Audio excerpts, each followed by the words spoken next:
Hi, welcome to my next video. This time I wanted to show you how I paint a shop that is kind of special to me because it's one of the shops that you can see in the Edo Tokyo Open Air Architectural Museum. And this is one of the places I like really much in Tokyo and one of the places that inspired me to do the Tokyo Storyfront series.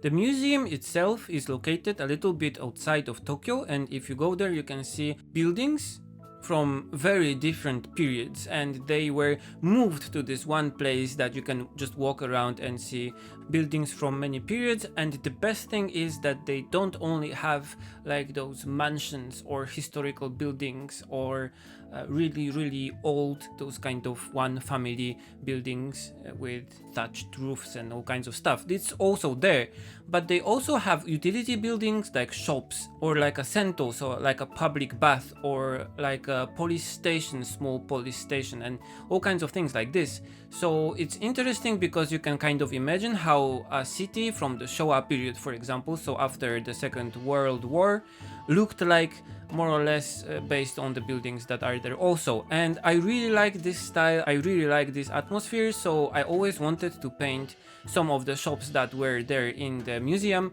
and especially this one here. I was interested in this shop, and this was the reason why I went to the museum for the first time in the first place, because I heard that Hayao Miyazaki used this shop as an inspiration for the boiler room that is in Spirited Away. You probably remember the room with a lot of drawers there. And this shop actually sold writing equipment, so brushes and inks, and those inks were in those small kind of bars that you have to rub against water so it becomes fluid and you can use it for writing, and probably things like pencils and rubber and stamps and probably seals. So they needed a storage solution for all of those small things, and the shop, when you enter, is just full of drawers on every wall. And this is probably the image that inspired Hayao Miyazaki in Spirited Away. And I wanted to visit the shop, and when I visited it I wanted to paint it, but each time I visited, the storm shutters on the windows were closed, so I didn't know how the windows looked like, and the shop kind of lacked this human presence that I like in my Tokyo Storefront series, for example. So I didn't paint it until recently because I found a book that was actually made with the collaboration of Studio Ghibli staff. Hayao Miyazaki himself did the cover, and Oga Kazuo-san, who was the background director in Studio Ghibli movies, did illustrations inside.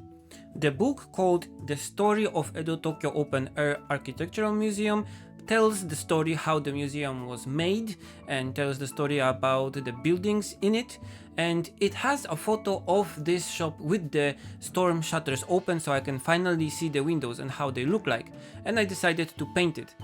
I also decided to paint it in a little bit different style than my usual shop front illustrations, the Storyfront series, because I got inspired by the illustrations from the book done by Oga Kazuo that are kind of softer and nicer because they don't have a black line. I decided to try to copy this style and use gouache for the lines and not my regular ink and rapidograph pen. I used a thin brush made by Rosemary & Co. This is the size 1 series 33 brush if you want to know, and the color I decided to use for the lines is Perlin Violet, and this is made by Winsor & Newton, a designer's gouache series paint.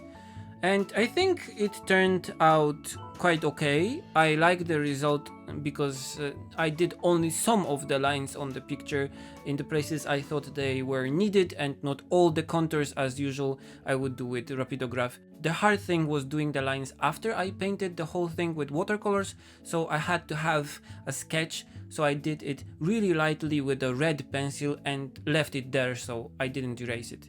The finished picture looks like this. I did some additional white details with white gouache. I like the overall look, but I think I'll have to test some more things about the painted line approach.